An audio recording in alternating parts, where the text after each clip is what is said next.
I would like to call to order the regular Board of Education meeting for the month of July for the Essexville-Hampton Public Schools. Pledge of Allegiance. I pledge allegiance to the flag of the United States of America and to the republic for which it stands, one nation, under God, indivisible, with liberty and justice for all. Roll call, please. Hearing. Here. Levine. Moraski. Yes. Potts. Here. Williams. Here. Rushow. Here. Sanford. Here. Six present. Next, any statements from the Board of Education? Statements from our superintendent, Dr. Lewis. Thank you, Mr. President.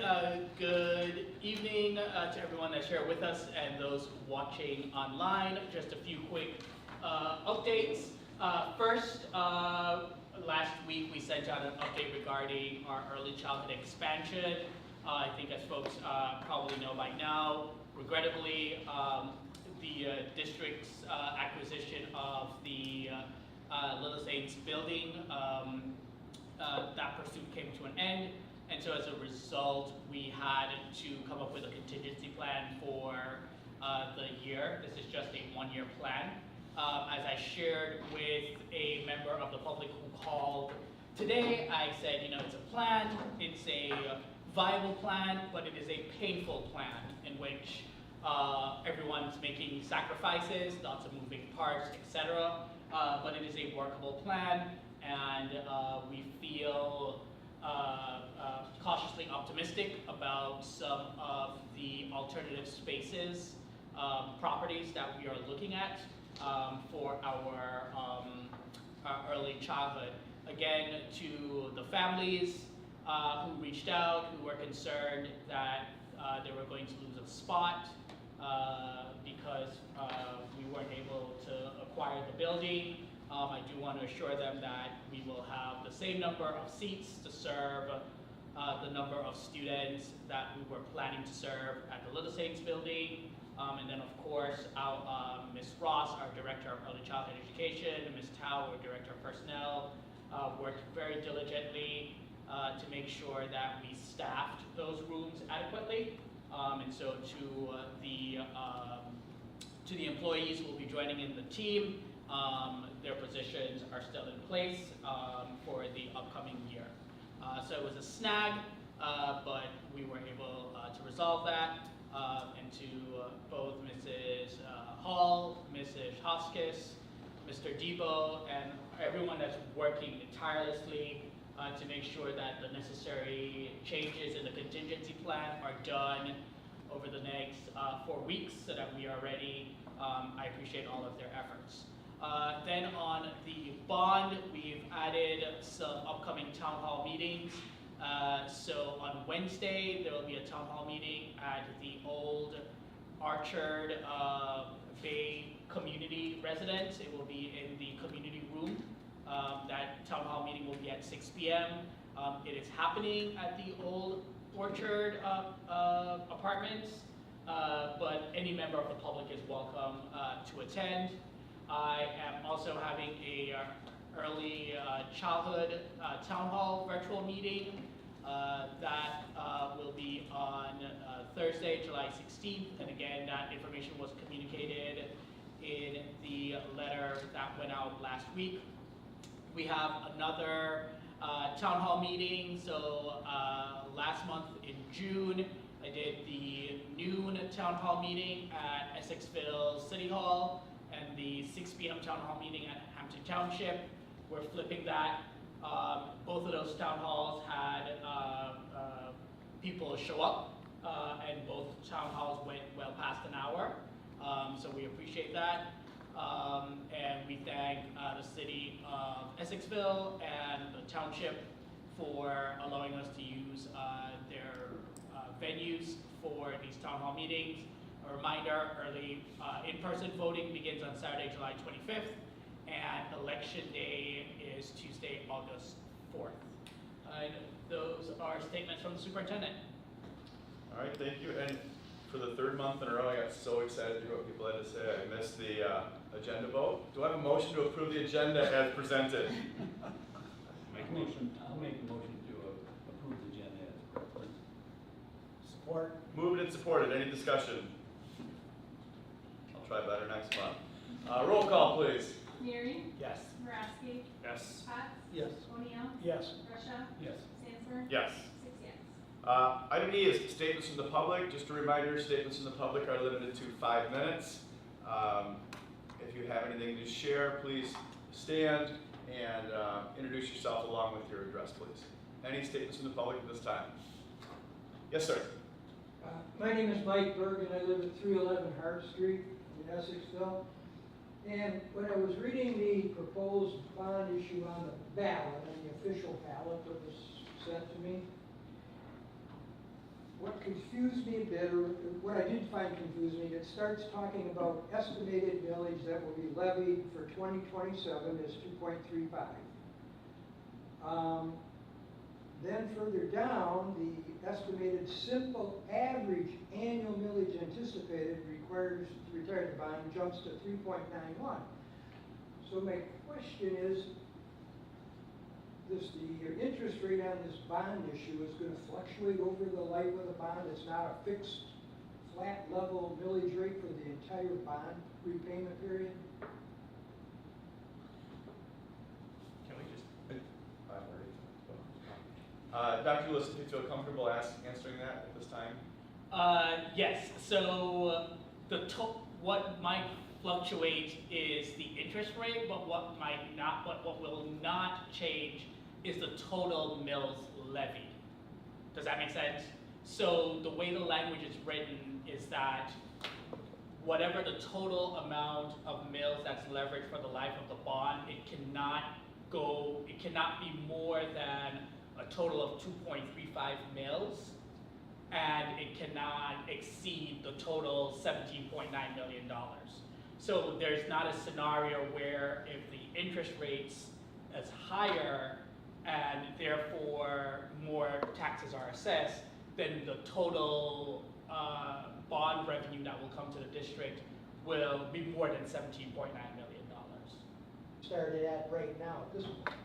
Okay, good question. I don't want to misspeak or give you inaccurate information.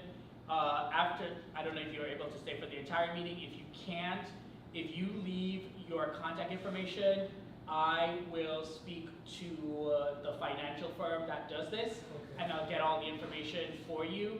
I just want to make sure that you have the most accurate information. It's about $810,000 to the district per fiscal year, and that is a 10-year millage. So it was passed first passed in 2015, renewed in 2019, and it's now set to expire in 2029, June 30th, 2029. The existing millage, the 1.78, that ends June 30th, 2027. And that one ends. Next year. Correct. Yes, Or yes, after June. 2027. Correct. Okay. Great questions. Makes sense. Thank you very much. You're welcome. Any other statements from the public? Oh, here.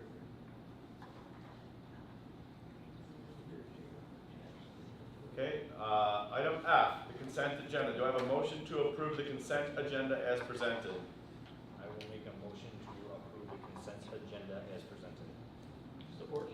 Moved and supported. Any discussion? Roll call, please. A motion, we approve the consent agenda for 27 school year as presented. Support. Moved and supported. Any discussion? Roll call, please. Potts, Yes. O'Neill, Yes. Russia, Yes. Neary, Yes. Marasky, Yes. Sanford, Yes. 6 yes. Next up is the administration focus report. And you saw in the board packet the status for teacher tenure and probationary teachers. Dr. Lewis, is there anything you'd like to add? I see we have no vote required, but any information you'd like to add? And so forth. We do have a couple of new hires as indicated, 2 of whom are coming to the district having achieved tenure elsewhere. All right, thank you.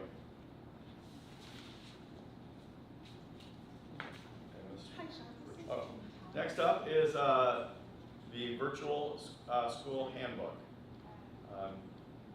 Any discussion you'd like to have with that before we? No, just since the last meeting, as you know, I sent out various iterations of the handbook. Thank you to all the board members who provided input, and then to the administrators as well. And then we sent that handbook to legal. Legal gave a review and a sign off, and so what you see here, the handbook reflects that. And just as we do for all the other schools, the board is required to approve all school handbooks. I have a motion to approve the EH Virtual School Handbook as presented. I'll motion to approve the 2026 to 2027 student handbook for the EH Virtual School as presented. Support. Moved and supported. Discussion? When are we rolling out the marketing campaign for that? By the end of this week, the goal is Wednesday the 15th. Wednesday the 15th, yep. Okay. And the company we hired is doing the brunt of that, correct? Correct. The next item is a letter. Oh, I'm sorry. Yeah. Yes. Roll call, please. O'Neill, Yes. Russia, Yes. Neary, Yes. Moraski, Yes. Potts, Yes. Russia, Yes. I'm sorry. Sanford. Yes. Back 2 years. 7-0. 6 yes. 6. All right, next is a letter of agreement with the EHASA in regards to the sex education reproductive health supervisor. Do I have a motion to approve that as presented? I make a motion to approve the sex education reproductive health supervisor 2025-2026 LOA with the EHASA as presented. Support. Moved and supported. Discussion? Roll call, please. Russia, Yes. Neary, Yes. Moraski, Yes. Potts, Yes. O'Neill, Yes. Sanford, Yes. 6 yes. Next is the LOA for the EHESP minimum wage. Do I have a motion to approve that as presented?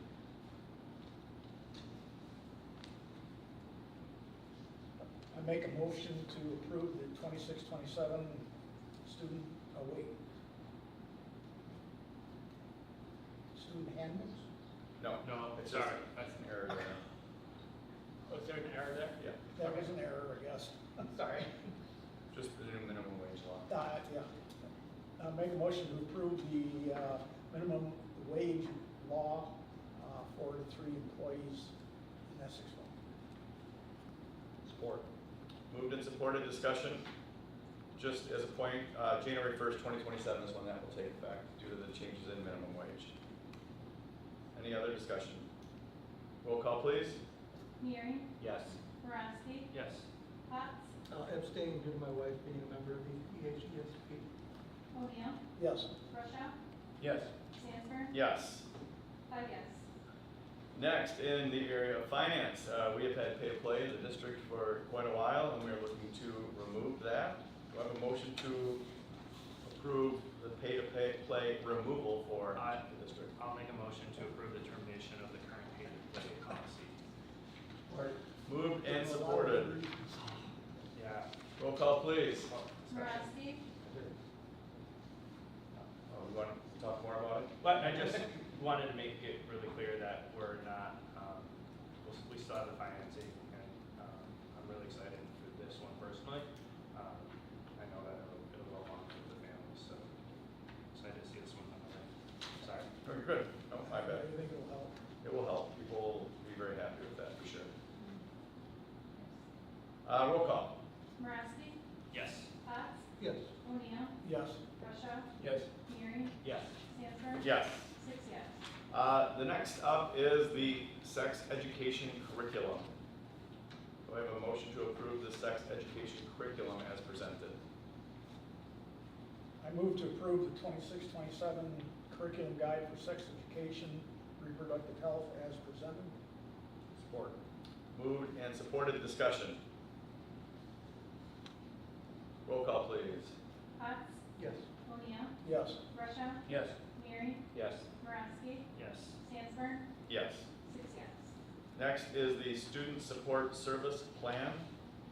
Do I have a motion to approve the student support service plan? I'll motion to approve the 2026 to 2027 student support services plan as presented. Support. Moved and supported. Discussion?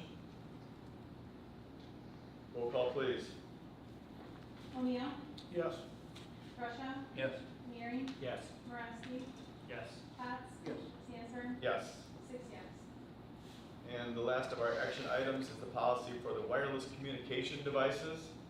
Do I have a motion to approve that as presented? I'll make a motion to approve board policy 5136 for wireless communication devices as presented. Support?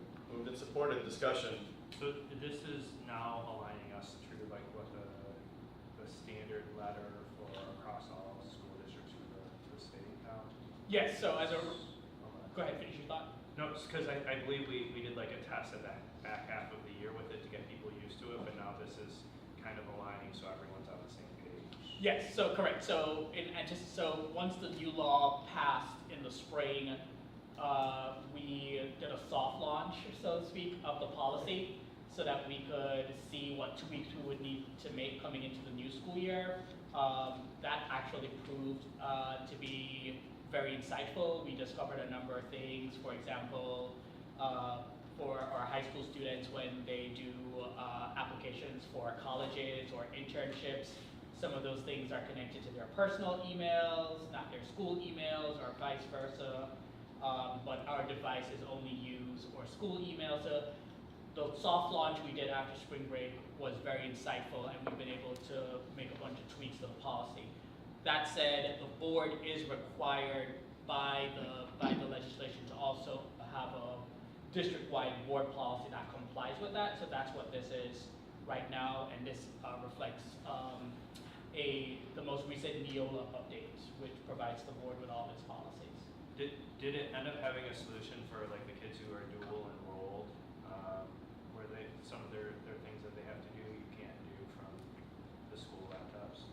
I believe all of the things that were found out were addressed, that being one of them. So any issue that students raised, students were directed, as an example, to submit tickets. So students, and those tickets went directly to Mr. Kruski. So any issues that surfaced after spring break as a result of the implementation of the new policy, students and staff could submit tickets. Mr. Kruski would look at each issue and then would discuss it with the team, and then we made the necessary adjustments if the tickets were legitimate in concern. Some of the tickets, like you guys blocked Snapchat, that's not a legitimate ticket. We're not going to unblock Snapchat, you know. So it just varied on what the ticket was. Okay. But Mr. Kruski, have we, towards the end of the school year, did we have any additional concerns from student tickets? We really didn't have a lot. The major concerns were students needing access to work emails for work-based learning, and a majority of those aren't Google emails. So on our side, they're able to access those already. So no changes needed really for us. A handful of them needed access to other Gmails for work-based learning and employment. They were given access to that. Just those two things were really the main issue. They're addressed when they pop up. And at the start of the new school year, students still have the opportunity to submit tickets if things pop up. So we'll be able to address those things in the fall if there are issues. Thanks. You're welcome. Roll call, please. Russia, Yes. Waring, Yes. Moraski, Yes. Cots, Yes. O'Neill, Yes. Sanford, Yes. 6 yes. Item J, are there any more statements from the public at this time? Yes. Amy Kumach. I live on Pine Street, and I've been a teacher here for 29 years, elementary teacher. With all the stuff that's going on, and I know it's temporary, allegedly, I worry that it's not, and I know there's things that are being knocked down, which gives me concern as a parent and a teacher. I worry about the libraries at both Bush and Verellen. It seems like over the years we have lessened our valuing reading, especially paper books. We got rid of Accelerated Reader, which in my opinion was a great program, a reading practice program. And I very much worry about us not getting books into the hands of kids, so that we can cram all these people into our schools, which I understand. We want to have that for future. But it is a real concern, and I know we're looking for storage, but are we, blocking out places because we don't want to use basements? And I know I already talked to Dr. Lewis, and there's no way we could fit storage in the spot that you said. But anyway, my hope is that, even come out to the buildings, see what's happening. I think this is a bigger deal than maybe it's being presented as. It's just kind of like, oh, it's all handled, it's all fine, the principal signed off. But as staff, and I'm speaking for myself, I don't know that we really know what's going on. So I would just ask that you be cognizant of that, and just, especially the foundational reading that we do in elementary schools. I think it's really important that we not, lessen the value of the libraries. Thank you. Thank you. Anyone else at this time?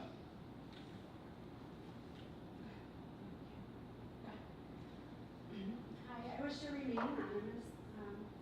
I do live on Main Street, and I am very concerned as well for the libraries. I have been to Bush, and I currently have a student at Bush Elementary, and when it was his library day, they were using it for a sleeping room for the daycare. I know that space is an issue, but I very much so value libraries. My mom and dad were both educators in the library. We're from outside Chicago, and we moved here in 2018, and it's really different for me to be up here in this school system versus where valued libraries were very heavily valued. Making sure that the kids have great test scores, you have to learn how to read. And I feel it's very important to have educated people in our libraries, and people who are currently in there. I can see the compassion and dedication. And so I know that space is an issue, but I also know that there needs to be alternatives, because as a parent, if we start losing our libraries, I don't foresee many other parents wanting to come to Essexville if we don't have libraries supporting our children, helping them learn to read, giving them that quiet time to get knowledge and information on their own, and learning the resources that are available, not just books in the library, but getting to learn that knowledge and how to find it. Even though it is a technology era, if the technology crashes, we still need to teach our kids. And I firmly believe they really need to have books in here as well. So that's coming from a parent. I do believe, I hope that you take into consideration as well. I have a lot of friends in the community, and I feel like I can speak on their behalf as well. They weren't able to make it tonight with me, but I do know that they are very concerned about the space. It also imposes on certain educational resources. If you have so many people trying to teach in one room, kids can easily get distracted. And they need consistency, and they need to have that space to be able to learn, to be able to expand their knowledge. Thank you. Thank you. Appreciate your input. I'm Nancy. Tanya Bowler, Union President for the Education Association. I just wanted to take a moment after the passing of the handbook for the virtual school, just to present a word of caution with regard to the virtual school. There is a lot of concern about that going forward, potentially losing students that are currently in person. And I know Dr. Lewis has said there's very strict guardrails. I just want to keep that in the forefront of the board's mind, that we need to make sure that we retain those guardrails going forward. There's a lot of concern about losing teacher roles to the virtual school, and we know that's not the best thing for kids. Also, there's been a lot of talk publicly about the alternative school.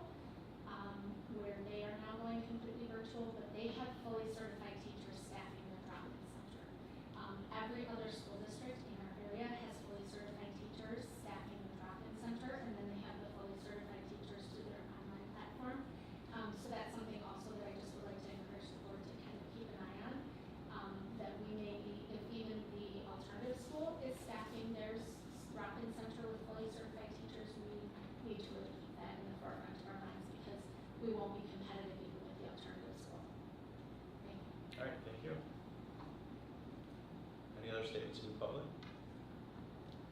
Yes. I'm Carrie Borges, 1314 Stanton Street, Bay City, Michigan. I work for the district, and I am in one of those libraries that we're talking about. I, too, am concerned about libraries. I know everyone keeps saying this is temporary, and I'm really hoping it is temporary, because libraries are the heartbeat of schools. There are over 60 things I had brought with me tonight to show you the value of a library and how it directly correlates with test scores. We need to have a library, we need to have people functioning in the library, and we also need books that are available to kids. So I'm really, really hoping it is temporary, that the space is being used by others, and then when the bond passes, that we will, get back to our regular routine, and that the libraries will be valued. Thank you. Anyone else? Appreciate the feedback and input. Any statements from our board at this time? No, I appreciate everyone coming to speak up.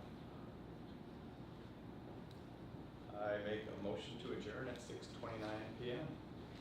Board moved and supported. All those in favor, aye. Aye. Opposed, same.